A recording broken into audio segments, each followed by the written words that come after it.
महाभागवत हुए हैं, जो अपने लोग नाम कीर्तन करते हैं श्रृंगार आरती के बाद।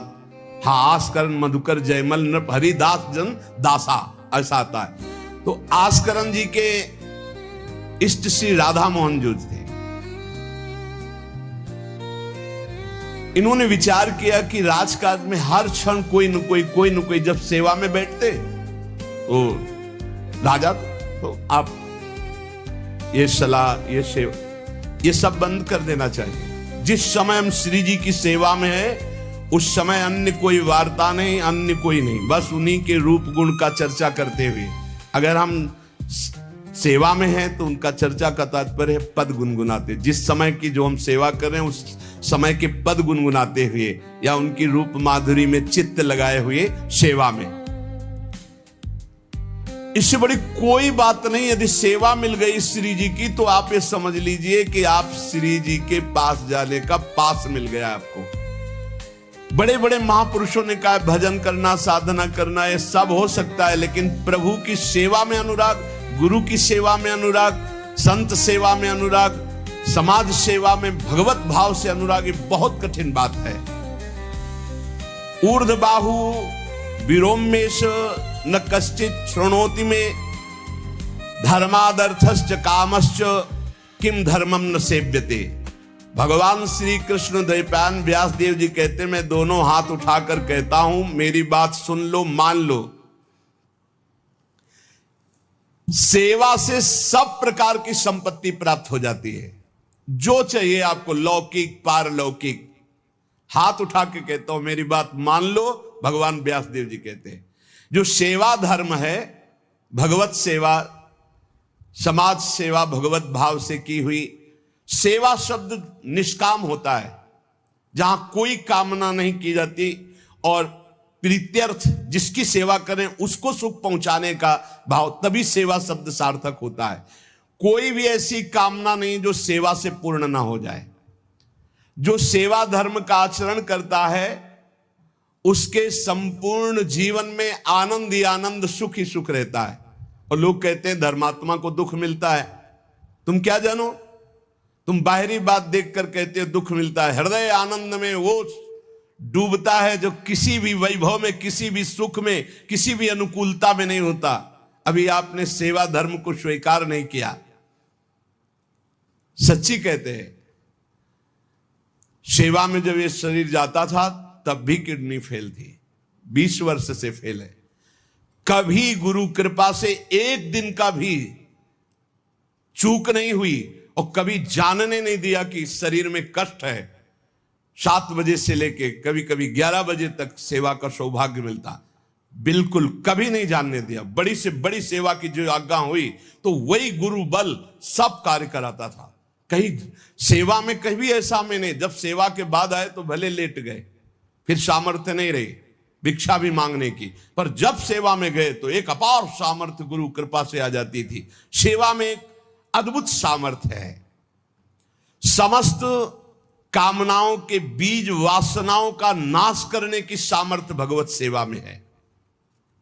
श्री आस्करण जी ने अपनी सेवा को सुरक्षित रखने के लिए, ये नरवरगढ़ के राजा है। राजा को बहुत से कार्य होते हैं, पता नहीं किस समय कौन सी राजकीय व्यवस्था के लिए आवश्यकता पड़ जाए, तो ठाकुर सेवा में एकाग्रता की बहुत आवश्यकता होती है। पत्रावली तो सिर्फ पत्रावली पे ध्यान है, इधर उधर नहीं तो पत्रावली बिगड़ जाएगी, वो पत्रावली मानी नहीं जाएगी आपकी। भोग लगा रहे हैं तो सिर्फ एक एक कवल पे ध्यान है आपका, बैठे हैं प्यारे जू कैसे पा रहे हैं, हित सजनी जू कैसे पवा रहे हैं, प्यारे जू कौन सी पदार्थ की तरफ देख रहे हैं, लाडली जू कौन से पदार्थ की तरफ देख, पूरी भावना में उससे डूब। श्रृंगार तो श्रृंगार कर रहे हैं, स्नान तो स्नान, मतलब सेवा में पूरी तन्मयता आवश्यकता है। अगर तन्मयता नहीं तो फिर बिगड़ जाएगा। तो नरवरपुर ताको राजा नरवर जानो, मोहन जू धरिए सेवा नी के करी है। घरी 10 मंदिर में रहें, रहे चौकी द्वार, पावत न जान को ऐसी मति हरी है, पर्यो को काम आए अब ही लिवाए ल्याओ, काहे पृथ्वीपति लोग कान में न धरी है, आई फौज भारी सुध दीजिए हमारी, सुनी बहु बात टारी परी बात खर भरी है। मनुष्यों में श्रेष्ठ आस्करण जी ये नरवरगढ़ के राजा थे। इनके ठाकुर का नाम राधा मोहन जो था। ये प्रेम पूर्वक उनकी सेवा में कोई विघ्न न हो इसलिए 10 घड़ी तक का कठोर आदेश दे दिया था। 24 मिनट की एक घड़ी होती है, तो 10 घड़ी कितने हुए? 4 घंटे। 4 घंटे तक कोई भी अगर सूचना देने आया तो दंड प्राप्त करेगा, वो दंड उसको मिलेगा। 4 घंटे तक सूचना भी नहीं देनी है। जिस समय वो राधा मोहन जी की सेवा में गए तो द्वारपाल खड़े हो जाते थे, कोई भी अंदर प्रवेश नहीं करेगा। किसी भी तरह की कोई विपत्ति आ जाए, आग लग जाए, फिर भी सूचना नहीं देनी है। 4 घंटे सेवा में ये शिक्षा लेनी चाहिए। अपनी जब ठाकुर सेवा करें, हम कहते तभी करो, सब निपटा लो पहले फिर ठाकुर सेवा करो। ऐसा नहीं है कि जल्दी जल्दी तुम्हारा चित्त कहीं लगा हुआ है। अगर घर गृहस्थी में हो तो हम कई बार एकांतिक में बोल चुके हैं, पहले अपने पति पुत्र की तैयारी कर दो। उनको ऑफिस जाना है, उनको विद्यालय जाना है, सबकी तैयारी कर दो, जय जयकार करके उनको पवाओ। फिर इसके बाद अपने ठाकुर को स्नान कराओ, ठाकुर को भोग लगाओ, निश्चिंत हो करके। चित्त वृत्ति बार बार दौड़ रही है, ठीक बात नहीं। अगर हमें कभी कोई और कार्य हुआ तो हम पहले वो कार्य करते थे, फिर राधा वल्लभ जी के दर्शन जाते थे, क्योंकि हम राधा वल्लभ जी के दर्शन में खड़े वही चिंतन करेंगे, वो उनके पास जाना है तो पहले उनके पास हुआ है, फिर अगर कोई कार्य है तो हम वो निपटा के तब जाएंगे। ऐसी सेवा में अन्य कोई वार्ता नहीं, अन्य कोई चिंतन नहीं, अन्य कोई हमारी क्रिया नहीं, केवल सेवा में तत्पर। इसलिए उन्होंने कठोर नियम लगा रखा था, 4 घंटे तक कोई सूचना भी नहीं देगा। और आप मंदिर में राधा मोहन जी को 4 घंटे स्नान कराना, श्रृंगार कराना, आरती करना, फिर आरती करके भोग आदि सब करके फिर दंडवत करना। दंडवत के बाद जब प्रसाद चरणामृत लेकर उठते तब कोई बात हो तो बता सकते हैं। वो भी बात जब श्री जी की चिक डालकर बाहर निकले, उस समय द्वार पर चौकीदार बहुत सावधानी से कोई भीतर न जाने पावे। देखो, महापुरुषों से हमको शिक्षा मिलती कि हम कैसे ठाकुर सेवा करें। ठाकुर जुगल किशोर हमारे, इनकी सेवा हम कैसे करते हैं। आप 4 घंटे एकाग्रचित होकर केवल सेवा में ही डूबे, बड़ा सुख मिलता है। जब अपने श्री जी सौभाग्य दिए थे सेवा करने का, तो जैसा श्रृंगार करने के बाद जब दर्पण दिखाते थे तो रोना आता था। अपने प्रभु को श्रृंगारित देखकर जो हृदय में सुख मिलता है, रोम रोम आनंदित हो जाते थे। कभी कभी 2-2 बजे दोपहर तक बैठे फिर भिक्षा मांगने जाते थे। श्रृंगार करने के बाद पथ सुनाओ उनको, फिर उनकी रूप माधुरी देखो। भक्तों के नेत्र अलग होते हैं तो प्रभु उनका रसास्वादन भी अलग ही करवाते हैं। एक बार क्या हुआ, आवश्यक कार्य से नरवरगढ़ में दिल्ली के बादशाह का आगमन हो गया। बादशाह जो सैकड़ों राजाओं के ऊपर होता था और ये नरवरगढ़ के राजा थे, उसने आज्ञा करी, जाओ आस्करण जी को हमारे सामने जल्दी लिवा करके लाओ। और आस्करण जी का नियम था, राधा मोहन जी के मंदिर में गए तो सख्त आदेश, कोई सूचना नहीं पहुंचाएगा। सब आस्करण जी के जो रक्षक थे उन्होंने मना कर दिया, नहीं महाराज, ये आपकी सूचना भी नहीं पहुंच सकती, 4 घंटे आ ही नहीं सकते आस्करण जी। उसको बहुत क्रोध आया, बादशाह है वो, मैं आदेश कर रहा हूं, एक छोटे राजा के सेवक हमें जवाब दे रहे हैं। बादशाह ने आज्ञा का उल्लंघन, इससे बड़ा क्रोध हुआ और उसने बड़ी सेना बुलवा ली। और सेनापति को आदेश किया कि जाओ बोल दो, नगर का नाश करवाना चाहते हो या हमारी आज्ञा का पालन करना चाहते हो? तुरंत आस्करन को भेजो, अन्यथा पूरी सेना बलात् नगर को नष्ट कर देगी और जबरदस्ती आस्करन को बंदी बना लिया जाएगा। बादशाह का आदेश। देखो परीक्षा होती। जब ये आदेश हुआ, सेनापति आया, निज दूतों से जो अंगरक्षक द्वारपाल उनसे कहा, सबने कोई उत्तर नहीं दिया। 4 घंटे तक हम अपने राजा को सूचना भी नहीं दे सकते, जो तुम्हें करना हो करो। ये बड़ी बात है। बादशाह का हुक्म, बादशाह के सेनापति का हुक्म, सेवा में विघ्न ना पड़ जाए इसलिए कठोर नियम लिया था, पर सबके हृदय में घबराहट थी कि अब क्या होगा जब बादशाह नाराज हो गया, सेना आ गई, सेनापति आ गए, अब क्या होगा। सेनापति ने बादशाह से कहा कि अब क्या हुक्म है, वहां से मना हो गया है, आपकी आज्ञा का उल्लंघन, हमारी आज्ञा का उल्लंघन, हमारा भय दिखाना सब व्यर्थ चला गया। कही कह पठाई कहो कीजिए लड़ाई, सुनी रुचि उपजाई चली पृथ्वी पति आयो है। पर्यो सोच भारी तब बातों विचारी कही, आप एक जाओ गयो अचरज पायो है। सेवा करी सिद्धि साष्टांग होई के भूमि परे, देखी बड़ी बेर पाओ खड्ग लगायो है। कटी गई एड़ी ये पै टेढ़ी हूं न भौ करी, करी नित नेम रीति धीरज दिखायो है।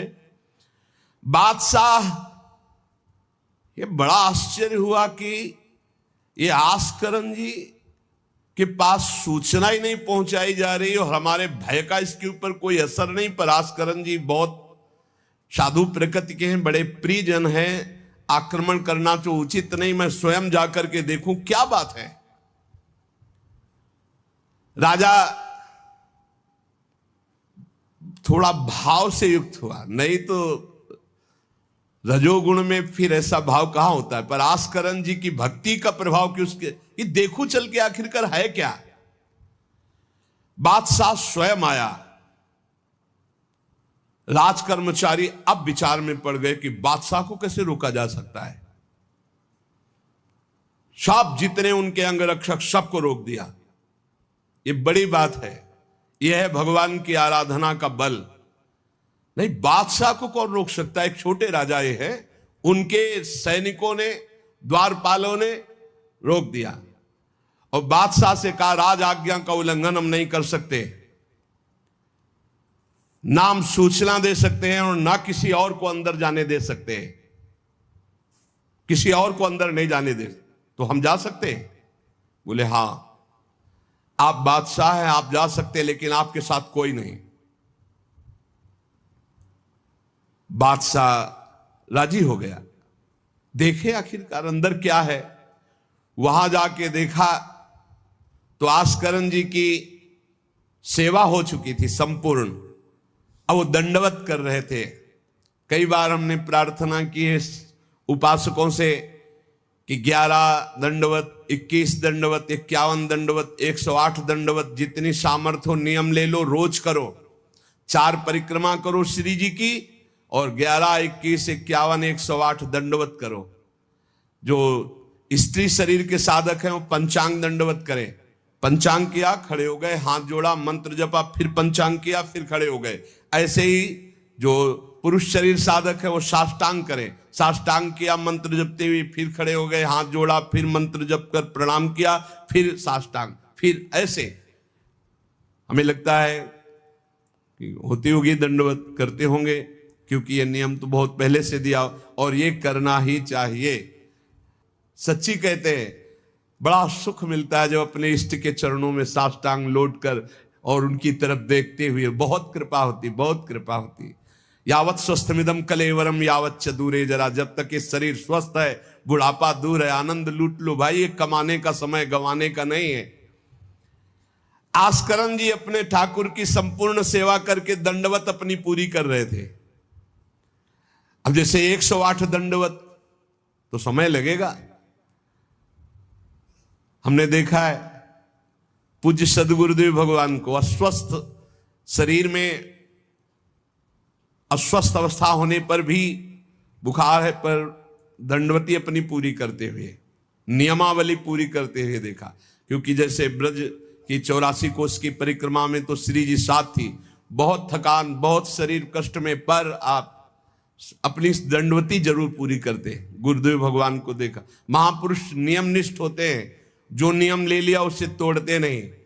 जय बजे आरती होती है, आप देख लो, 5 मिनट के अंतर की बात नहीं कह सकते, नहीं आपको ठीक समय से आरती मिलेगी। जय बजे वो टहलने के लिए वही उनका समय होगा। महापुरुषों की पहचान होती है, उनकी एक रस दिनचर्या चलती, उनकी दिनचर्या में फर्क नहीं पड़ेगा, शरीर में भले फर्क पड़ा हो, चाहे बुखार हो, चाहे जुकाम हो, चाहे जो भी पीड़ा हो, दिनचर्या में फर्क नहीं पड़ सकता। ये महापुरुषों की पहचान होती है। आस्करन जी साष्टांग लेट करके दंडवत कर रहे थे। आपको बादशाह जाएगा तो बादशाह कोई साधारण तो है नहीं, उसकी बाजूबंद, उसके सब झनन भनन आवाज तो होती है, पता भी चलता है कि कोई आ गया। मुड़ करके भी नहीं देखा बादशाह की तरफ, बस बार बार साष्टांग दंडवत, खड़ा खड़ा देखता रहा। 108 दंडवत, 2-4 हो तो बड़ी देर हो गई, ना बादशाह से बात, न सलाम, न कोई, बस वो अपनी साष्टांग दंड। ये होना चाहिए। आप श्रृंगार कर रहे हैं तो श्रृंगार में ही दृष्टि होनी चाहिए। दंडवत कर रहे हैं तो किसी की तरफ नहीं, सिर्फ दंडवत के सामने प्रिया प्रीतम है, हम बार बार दंडवत कर रहे हैं। ये उपासकों की एक एकाग्रता होती है। भला सोचो, बादशाह पास खड़ा है तो ऐसे लेटे लेटे भी तो देख सकते थे, बिल्कुल नहीं देखा। राजा को, बादशाह को बड़ा आवेश आया कि इतनी देर से मैं खड़ा हूं, पहले तो वहीं सब नाना करते रहे, इतनी देर से खड़ा हूं, ना कोई प्रणाम, ना नमस्कार, ना हमारी तरफ देख रहा है, क्या है। तलवार निकाली और साष्टांग दंडवत कर रहे थे तो मारा, एक पैर की एड़ी कट गई, एड़ी कट गई, खून बह रहा है। साष्टांग दंडवत, फिर खड़े, फिर साष्टांग दंडवत, फिर खड़े, फिर साष्टांग दंडवत, बिल्कुल नहीं देख रहे कि एड़ी कट गई। सोचो जरा, ये भक्त की निष्ठा है उपासना की। या तो अगर एक चींटी काटेगी तो थोड़ी देर लौट करके पहले देखेंगे क्या हो रहा है, फिर दंडवत। एड़ी कट गई, लेकिन किसने काटा, ना ये बात देखी। एड़ी कटना कोई साधारण बात समझते हो? तलवार से पूरी एड़ी काट दी, कोई दुख नहीं, रक्तस्राव हो रहा है। अपने नियमानुसार कटी गई एड़ी, ए पे टेढ़ी हूं न भौं करी, ना तो आह निकला ना गुस्साई कि किसने ऐसा कर दिया। करी नित नेम रीति धीरज दिखा, धैर्य पूर्वक 108 दंडवत पूरी की।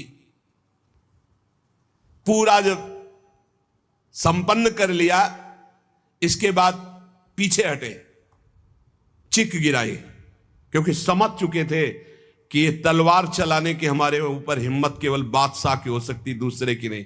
कोई साधारण राजा नहीं, महाभागवत और महाबली है।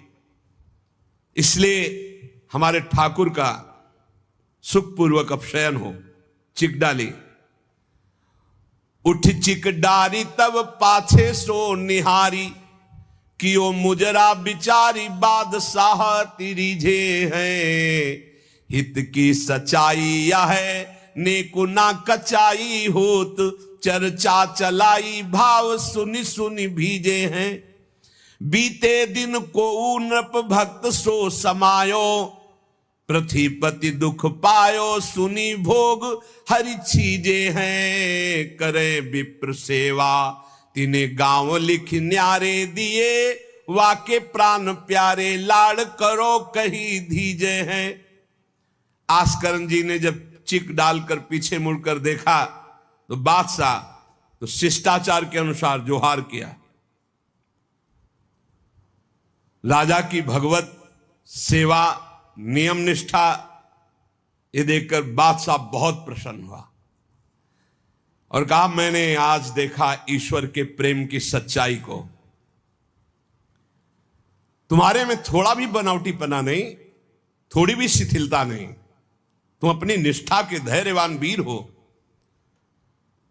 बादशाह ने आस्करण जी से भगवत प्रेम संबंधी कुछ चर्चाएं की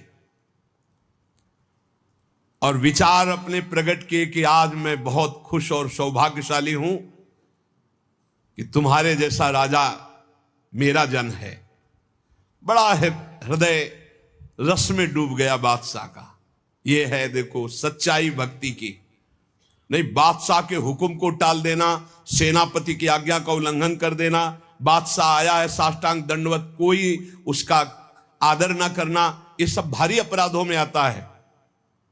नहीं बादशाह आया और फिर दंडवत हो सके, नहीं पहले उससे बातचीत होगी, बाद में दंडवत होगी। नहीं अपनी निष्ठा के आगे नहीं, एड़ी काट दी गई फिर भी नहीं रुके। अब आस्करण जी सदैव अपने भगवत निष्ठा भगवत सेवा में मगन रहते।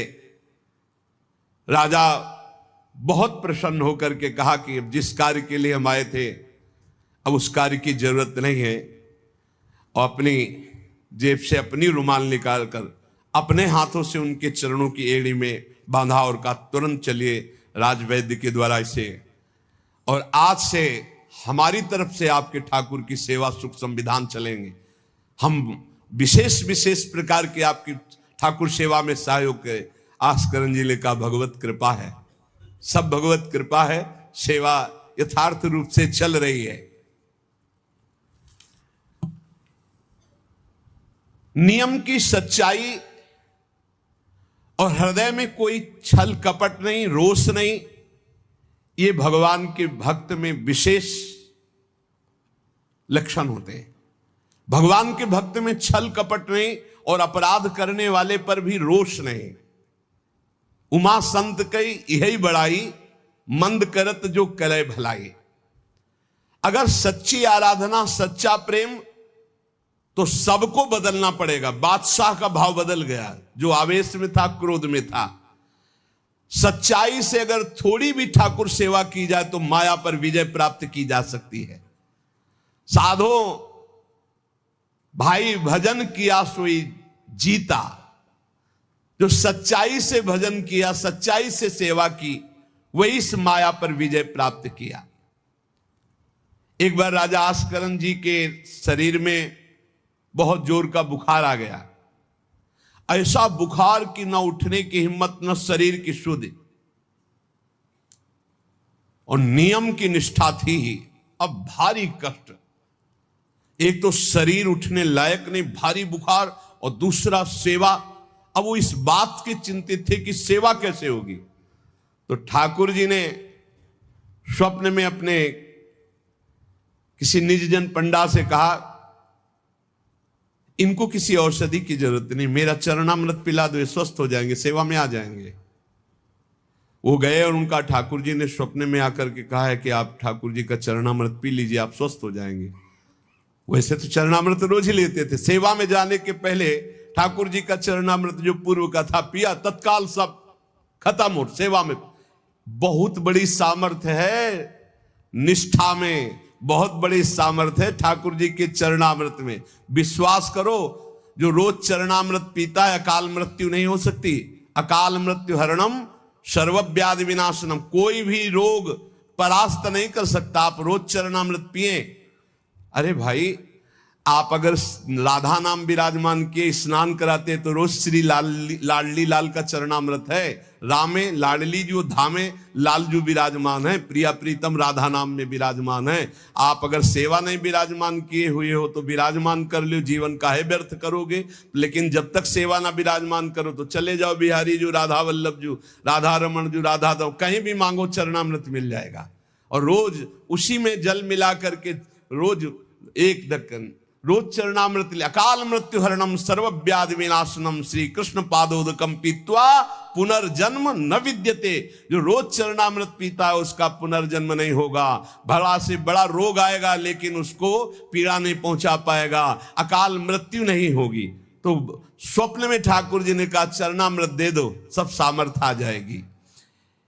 एक बार राजा ने द्वेषवश सेना लेकर, किसी दूसरे राजा ने आपके ऊपर चढ़ाई कर दी, तो आपने व्यर्थ की खून खराबी ना हो, ललकार सुनकर भी आप सेना सहित संग्राम भूमि में ये विचार किया कि युद्ध करने से बहुत लोगों का नाश होता है, इसलिए अपने सब महारथियों को बुलाया और कहा नाम कीर्तन करो। जहां युद्ध के लिए ललकार हो रही वहां नाम कीर्तन शुरू कर दिया।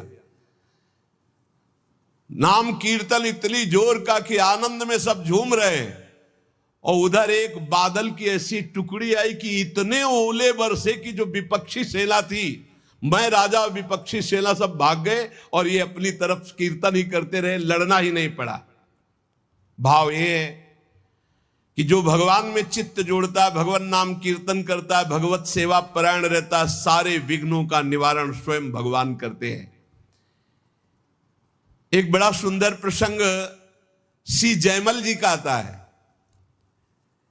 जयमल जी भी नियमनिष्ठ महापुरुष, ये भगवान श्री श्यामा श्याम के अनन्य उपासक थे। हरिवंश महाप्रभु के निज जनों में इनका भी नाम आता है, जयमल जी का। इनके हृदय में जैसे आस्करन जी की निष्ठा थी, उस वैसी निष्ठा थी सेवा की। इन्होंने भी 10 घड़ी तक किसी भी तरह की कोई सूचना, किसी भी तरह का कोई कार्य हमसे नहीं बताया जाएगा, और इन्होंने तो स्पष्ट आदेश कर दिया। तो वहां तो आदेश था केवल आस्करन जी का, यहां आदेश था जो बताने आएगा उसकी गर्दन उतार लेंगे। यहां तो और कठोर था। जयमल सिंह जी, वैसे इनका पहले निवास मेड़ते में था, और ये बड़े अनुरागी प्रिया प्रीतम के, इनको प्रिया प्रीतम की सेवा में थोड़ा भी विघ्न बर्दाश्त नहीं था।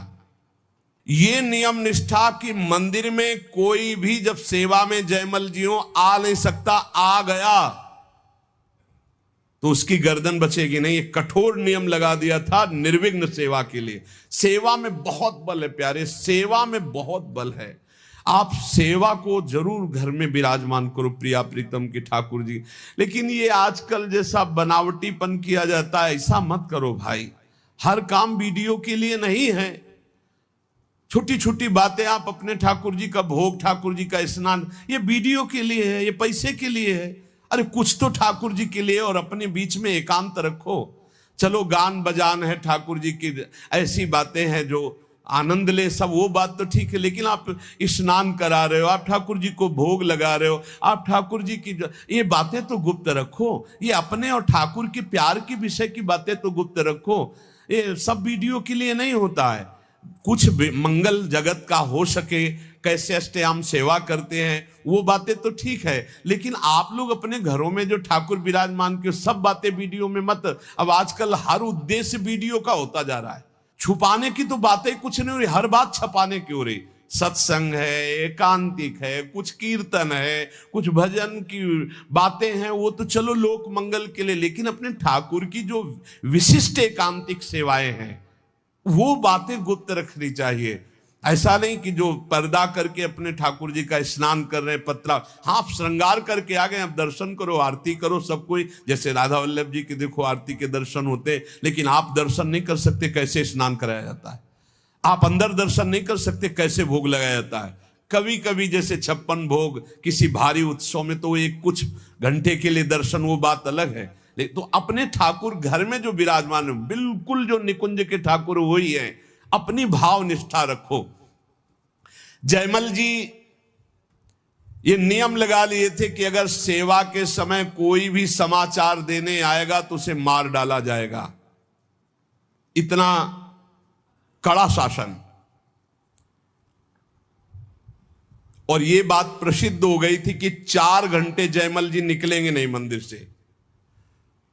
तो जयमल जी का एक मंडोर का जो राजा था वो भाई लगता था। उसने विचार किया कि बहुत अच्छा 4 घंटे का समय है, जयमल जी के पास सूचना कोई दे नहीं सकता, और इस समय आक्रमण किया जाए तो पूरे नगर को कब्जे में कर 4 घंटे का युद्ध, और वो निकलेंगे नहीं, और कोई सूचना देने जाएगा तो मार डाला जाएगा। बहुत बढ़िया अवसर है कि पूरे नगर को अपने कब्जे में कर लिया जाए।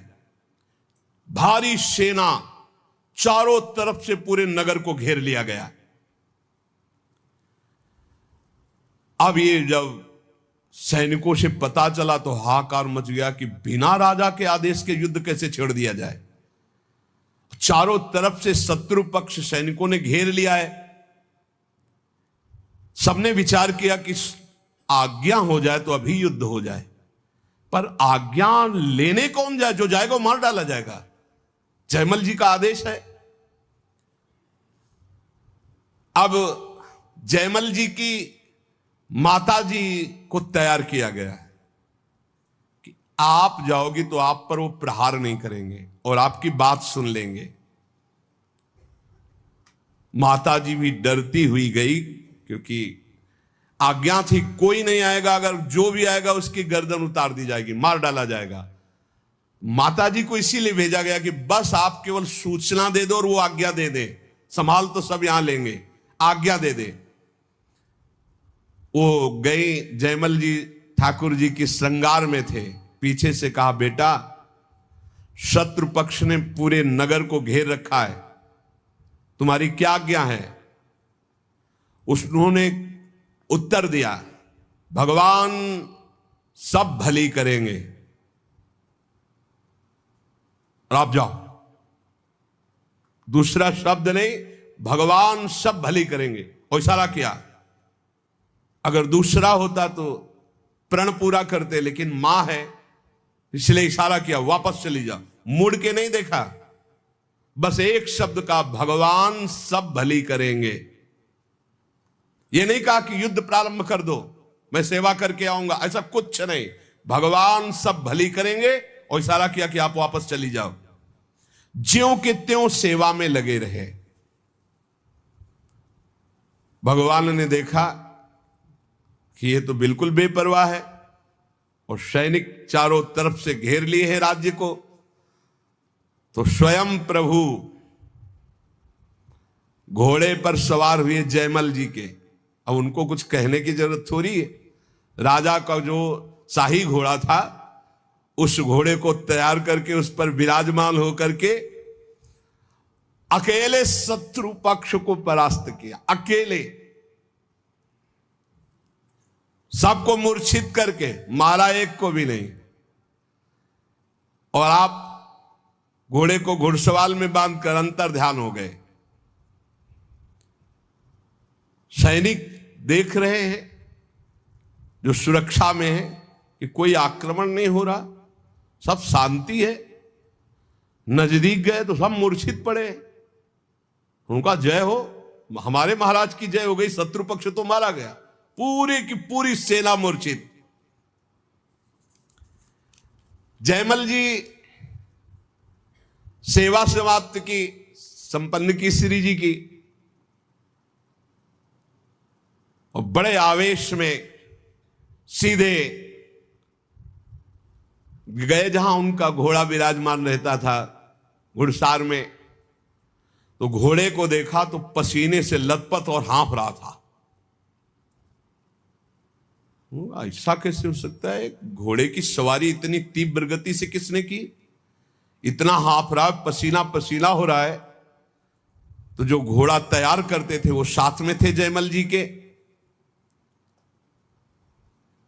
तो उन्होंने कहा कि प्रभु, घोड़े को तो ले जाते हुए कहीं किसी ने नहीं देखा, पर घोड़े की हालत तो ऐसी जिसे बहुत दौड़ाया गया हो, बहुत मेहनत की गई हो।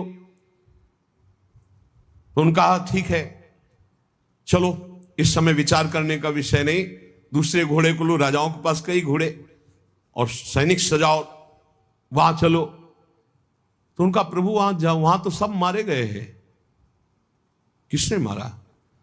वहां जाकर देखा तो सब सेना घायल और मूर्छित पड़ी थी, जान से कोई एक भी नहीं मरा था। और जो राजा वो भी घायल। जयमल जी नजदीक गए, देखा तो कि ये मेरा वो भाई ही है, मेरा शत्रु बनकर के आया है। तो वो रो के कह रहा था कि भाई मुझे नहीं पता था कि तेरा सांवला सिपाही एक ही इतना बलवान है। मैं कभी युद्ध में नहीं आता, मैंने कभी तुम्हारे उस वीर को नहीं देखा। वो सांवला सिपाही कौन था जिसने अकेले मेरी सारी सेना को मूर्छित कर दिया और मुझे बाण से तो घायल किया और नेत्रों से ज्यादा घायल कर दिया। एक बार तुम दिखा दो अपने उस सांवले सिपाही को, मेरा हृदय तड़प रहा है उसके लिए। उसकी वो सुंदर चितवन, उसकी मुस्कान ने मेरा मन हरण कर लिया। शत्रु पक्ष के ये है ही ऐसे, जब सूप नखा की नाक कान भगवान ने लक्ष्मण जी के द्वारा, वो जब गई खरदूषण के समीप, भारी बलवान ये असुर, भारी सेना सजाई, अभी चलते हैं। जब वहां गए तो राम जी का रूप जब देखा तो कह रहे हैं यद्यपि भगनी कीन कुरूपा, यद्यप तुमने अपराध किया, हमारी बहन को कुरूप बना दिया, लेकिन बध लायक नहीं, तुम मारने लायक नहीं, बहुत सुंदर हो। राक्षस लोग कह रहे, इतने सुंदर प्रभु, और मुस्कुराहट प्रभु के देख के कह रहे कि यद्यप तुमने अपराध किया है, मेरी बहन को ऐसा कुरूप कर दिया, पर तुम मारने लायक नहीं, दर्शन करने लायक हो। सुनो, हम तुम्हारा कुछ भी नहीं करेंगे, सुनते तुम्हारी पत्नी बहुत सुंदर, दे दो, बदला हो जाएगा और तुम जाओ। भगवान ने क्षण में नष्ट कर दिया। बैरी भी जिनको प्यार करे वो प्रभु का रूप है। ये बैरी राजा क्या कह रहे, बाणों से तो घायल ही कर दिया, नेत्रों से भी घायल कर दिया। एक बार उसको दिखा दो जो आपका सिपाही है, सांवला सिपाही। श्री जयमल जी ने प्रेम विभोर होकर कहा, तुमने देखा, मेरे तो नयन तरस गए, तुम्हें दिखाई दिए, आज तक मैंने नहीं देखा। और जयमल जी के अश्रु चलने लगे। वो समझ गया कि ये सिपाही कोई और नहीं, जयमल जी जिनकी आराधना करते हुए भगवान श्याम सुंदर है। वो अपने भक्त की रक्षा करने के लिए आए। अहो भाग्य, दुश्मनी का भाव ही सही, पर मेरा भाई तो है ना, इस कारण भगवान ने मुझ पर कृपा की कि मुझे दर्शन का सौभाग्य मिला। और जयमल जी के चरणों में प्रणाम किया और कहा, आज के बाद कभी जिंदगी में आपसे वैर का भाव नहीं रखेंगे और आपके उसी सांवल सिपाही के ध्यान में निरंतर हम मगन रहेंगे। नित्य भगवान की सेवा करने की प्रतिज्ञा जयमल जी के शत्रु के मन में भी भक्ति प्रकाशित कर दी। यह है प्रचार। जब अंदर होता है प्रसार तो सबके हृदय में होता है प्रचार, और जब अंदर प्रसार नहीं तो बाहर प्रचार लाख करते रहो, कुछ नहीं होता। बुरा करने भक्त का आए थे तो भगवान ने उनका मंगल कर दिया। क्यों कर दिया? किसी भी तरह से भक्त का संबंध तो है, भक्त का भाई तो है ना, मंगल हो जाता है। इसीलिए कहा जाता है वो कुल, वो परिवार धन्य है। भले ही किसी भाव से सही, भगवान से जुड़े हुए भक्त के संबंध में यदि आता है उसका परम मंगल हो जाता है। जयमल जी ने लौट करके गए और अपने घोड़े को दंडवत किया कि ये भाई, ठाकुर जी की सेवा तो हम प्रगट में करते ही हैं, लेकिन तेरे सौभाग्य का वर्णन क्या करें। मेरे ठाकुर जी तेरे पर सवार हुए, घोड़े की 4 परिक्रमा की, आरती उतारी, दंडवत की और बार बार हाथ से स्पर्श करके पुलकित हो रहे हैं। ऐसे ही हैं हमारे ठाकुर जी। इसीलिए दास दासोहम में बड़ी सामर्थ्य मानी गई है। सबसे ज्यादा कृपा किस पर होती है? जो भगवान के दासों का दास होता है। घोड़े को साक्षात्कार हो गया भगवान का, बैरी भाई को साक्षात्कार हो गया, और जयमल जी कह रहे कि मेरे नयन तरस रहे हैं। तो क्या वास्तविक जयमल जी के नेत्र तरस रहे? नहीं, जिनके संबंध से बरस रहे उनके नेत्र कैसे तरस सकते हैं?